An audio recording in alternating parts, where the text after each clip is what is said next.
Hello दोस्तों, आज हम बात करेंगे जीन एक्सप्रेशन की। जीन एक्सप्रेशन एक वो प्रोसेस है जो डीएनए को आरएनए में कन्वर्ट करती है और आरएनए को प्रोटीन में। और यही प्रोटीन है जो सारे बायोलॉजिकल फंक्शन किसी सेल के अंदर करते हैं। जीन एक्सप्रेशन एक बहुत ही सरप्राइजिंग प्रोसेस है। इसको समझने के लिए आपको थोड़ा बैकग्राउंड समझना पड़ेगा।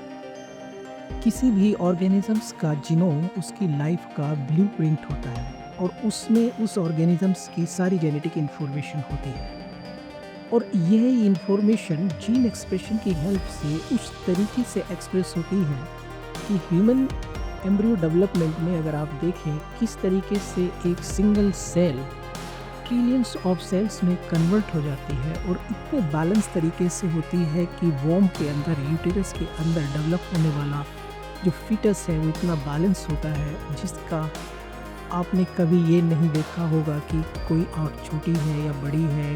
एक बहुत ही सिमेट्रिकल तरीके से 4 डायमेंशंस में फीटस का डेवलपमेंट होता है।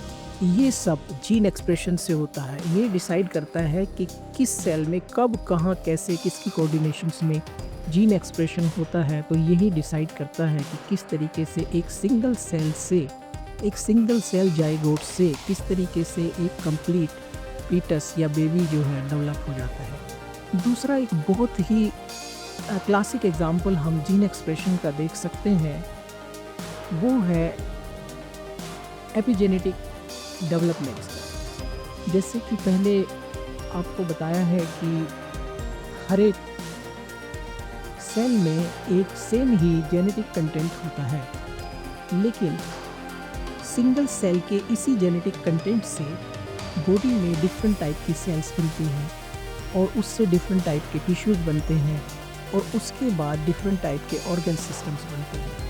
तो ये एक बहुत ही सरप्राइजिंग है कि जब सेल के अंदर जीनोमिक कंटेंट तो सेम है, लेकिन डिफरेंट टाइप की सेल्स कैसे बनती है। कोई लीवर सेल्स होती है, कोई किडनी सेल्स होती है, कोई स्किन सेल्स होती है, कोई हार्ट सेल्स होती है। तो ये किस तरीके से आपका डेवलपमेंट होता है, ये सिर्फ एपिजेनेटिक रेगुलेशंस की वजह से होता है। और जीन ही ये डिसाइड करता है कि किस तरीके से, या जीन एक्सप्रेशन ही ये डिसाइड करता है कि कौन सी सेल किस टाइप के सेल्स में कन्वर्ट होगी। दूसरा एक बहुत ही जीन एक्सप्रेशन का अगला एग्जांपल हम देखते हैं। अगर हम जीनोम सीक्वेंस की कंपैरिजन करें तो ह्यूमन और चिंपैंजी का जीनोम 96% मैच करता है, रैट का 85% मैच करता है, ह्यूमन जीनोम काऊ के साथ 80% मैच करता है, बनाना के साथ 60% मैच करता है। लेकिन फिर भी ये सारे के सारे ऑर्गेनिजम्स ह्यूमन से इतने अलग क्यों हैं? तो उसका रीज़न ये है, ये सब का सब जीन एक्सप्रेशन से होता है। डिफरेंट ऑर्गेनिजम्स में डिफरेंट तरीके से जीन एक्सप्रेशन होती है और वही ही डिसाइड करता है कि ये ऑर्गेनिजम्स क्या बनता है। तो यहाँ पर भी जीन जो है एक डिसाइसिव फैक्टर है और उसका एक्सप्रेशन उससे भी ज़्यादा क्रूशियल है। दूसरा एग्जांपल हम एक और बहुत ही सरप्राइजिंग और इंटरेस्टिंग फैक्ट्स देख सकते हैं हीमोग्लोबिन के केस में। जब फीटस मॉम्स के अंदर होता है तो उसमें दूसरे टाइप का हीमोग्लोबिन होता है, लेकिन जब वह आफ्टर बॉर्न उसमें हीमोग्लोबिन का टाइप जो है वो डिफरेंट टाइप का होता है। ये सारे चेंजेस भी जीन एक्सप्रेशंस की वजह से होते हैं। तो दोस्तों, अब तक हमने जीन एक्सप्रेशंस का कमाल एनिमल्स में देखा। अब हम देखते हैं प्लांट्स में। प्लांट्स के सीड्स होते हैं और सीड्स में एक पूरे प्लांट का ब्लूप्रिंट होता है। जैसे कि जाइगोट में या एनिमल की सिंगल सेल में पूरा ब्लूप्रिंट होता है, ठीक उसी तरीके से आपका सीड के अंदर भी किसी पूरे प्लांट का ब्लूप्रिंट होता है। और यही सीड जब बहुत ही फेवरेबल कंडीशंस इसको मिलती है तो इसमें एक स्पेसिफिक टाइप के जीन एक्सप्रेस होते हैं जो कि जर्मिनेशन में हेल्प करते हैं और अल्टीमेटली एक कोऑर्डिनेटेड और एक बहुत ही एप्रोप्रिएट टाइम के ऊपर जीन का एक्सप्रेशन होना, कब, कहाँ, कैसे, और एक पूरे प्लांट्स को जन्म देता है। तो ये भी जो है एक जीन एक्सप्रेशन का ही एग्जाम्पल है। दूसरा हम देख सकते हैं कि बहुत सारे जीन एक्सप्रेस होते हैं कब और कहाँ, और डिसाइड करते हैं कि कब प्लांट्स के फूल खिलेंगे, कब सीड्स बनेगा। ये भी सब का सब जीन एक्सप्रेशंस की ही वजह से होता है। अनदर एग्जाम्पल जो बहुत ही क्लासिकल एग्जाम्पल है वो है हमारा सर्केडियन रिदम्स का। सर्केडियन रिदम्स जो ह्यूमन की एक्टिविटीज़ को डिसाइड करती है, कब आदमी ने जगना है, कब सोना है, कब यंग होगा, कब ओल्ड एज होएगी, ये सब के सब सर्केडियन रिदम से होते हैं। और बड़ा सरप्राइजिंग है, आपको lifestyle related disease for example heart attack also determine by circadian rhythm. तो ये सर्केडियन रिदम भी जो है वो जीन एक्सप्रेशन के साथ ही रेगुलेट होती है, वो या जीन एक्सप्रेशन से ही रेगुलेट होती है। दूसरा एक एग्जांपल हम इंसेक्ट्स में देखते हैं। अगर आपने इंसेक्ट का डेवलपमेंट देखा हो तो आप देखेंगे कि किस तरीके से प्यूपा एक बटरफ्लाई में कन्वर्ट हो सकता है, एक ग्रासोफर में कन्वर्ट होता है, और कैसे एक एग से कैटरपिलर और फिर एक इंसेक्ट बनता है, ये भी सब जीन एक्सप्रेशंस की वजह से होता है। अगला एग्जाम्पल जो है वो हम देखेंगे बैक्टीरिया में।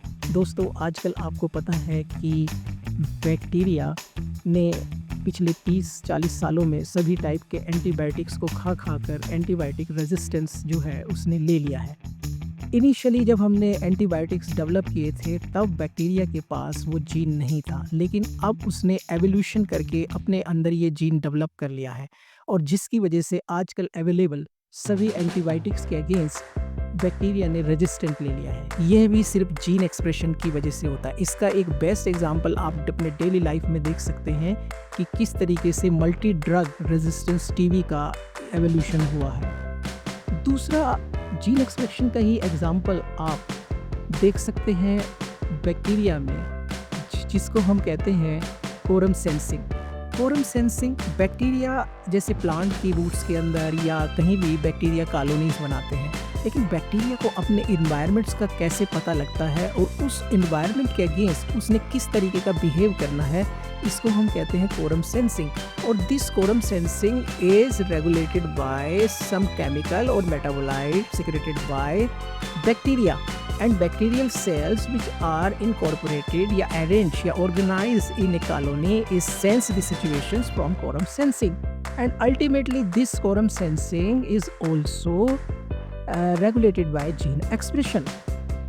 तो दोस्तों अब तक आपने देखा कि जीन एक्सप्रेशन जो है वो कितनी सरप्राइजिंग प्रोसेस है, और बायोलॉजिकल सिस्टम में ये सारी चीज़ों को most of the virtually all the biological process को ये रेगुलेट करती है। तो जीन एक्सप्रेशन एक बहुत ही इम्पॉर्टेंट इवेंट है। इस वीडियो में जितने भर भी अभी तक हमने एग्जाम्पलों को डिस्कस किया है, ये सारा जीन एक्सप्रेशंस की प्रोसेस ये यहीं तक लिमिटेड या रेस्ट्रिक्टेड नहीं है, क्योंकि जीन एक्सप्रेशन जो है वो सभी ही बायोलॉजिकल प्रोसेस में इन्वॉल्व है। जिस तरीके से प्रोटीन सभी ही वर्चुअली ऑल बायोलॉजिकल प्रोसेस में इन्वॉल्व है, और इसीलिए हम प्रोटीन्स को molecular horse of biological system कहते हैं, और हर एक प्रोटीन जीन एक्सप्रेशन से बनता है। तो आप कह सकते हैं कि जीन एक्सप्रेशन के बगैर कोई भी बायोलॉजिकल प्रोसेस पॉसिबल नहीं है। अगर आपको ये Please वीडियो like अच्छा and लगा हो तो subscribe please my channel. Like and subscribe this Please video. like and subscribe my channel.